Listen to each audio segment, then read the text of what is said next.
তিনি West MP তারপর বিপ্লব কুমার দেবনি তো নমিনেশন ধরক জমা না হাইকা বাহাই মাতং নাইদিক जों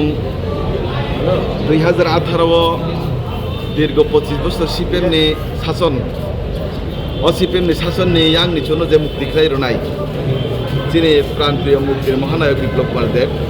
তিনি পশ্চিম ত্রিপুরা লোকসভা কেন্দ্রনি বিজেপি মনোনীত প্রার্থী অঙ্গই जों তিনি বিনি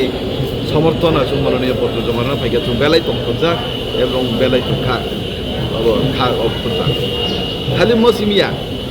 চীনেও মনোনয়ন পত্র জমাবো ত্রিপুরা রাজ্যনি তাপর আঞ্চলিক দলনি নেতারক বা আঞ্চলিক দলনি কর্মীরক বা ওয়ারিয়াসরা অখানন্ত বরং তিনি চীনেও দল ফাইমানজা পাইনি আইপিএফটি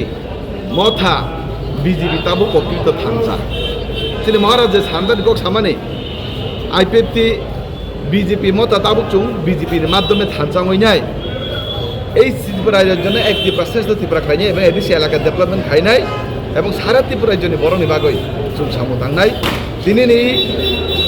চীন নমিনেশন তিনি টার্গেট অঙ্কা 30,000 বরফ 30,000 বরফ তাকে সুখন মধ্যে এক ঘন্টার বেশি ফাই সকাইবাই নাই নুকা তাকে 4-5,000 বরফ ফাইজাক এবং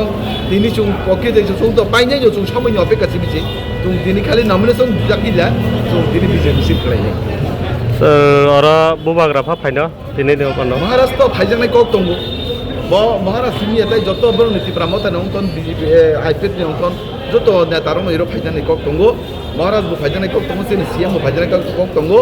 এবং প্রতিমা ভূমি খানাইনি যে চিনি সেন্ট্রাল এমওএস যে প্রতিমন্ত্রী বউ ফাইনাই বিপ্লব কুমার দেব বত নিজের ক্যান্ডিডেট বত মা ফাইনাই এবং চিনি পার্টি প্রেসিডেন্ট রাজীব বত্তা যে ফাইনাইতে মন্ত্রী থেকে শুরু খাই এমডিসি এমএলএ এম যত তংমানি চেয়ারম্যান থেকে শুরু খাই সাধারণত কার্যকর্তা বুঝি চুক্তি ধরা ফাইনাই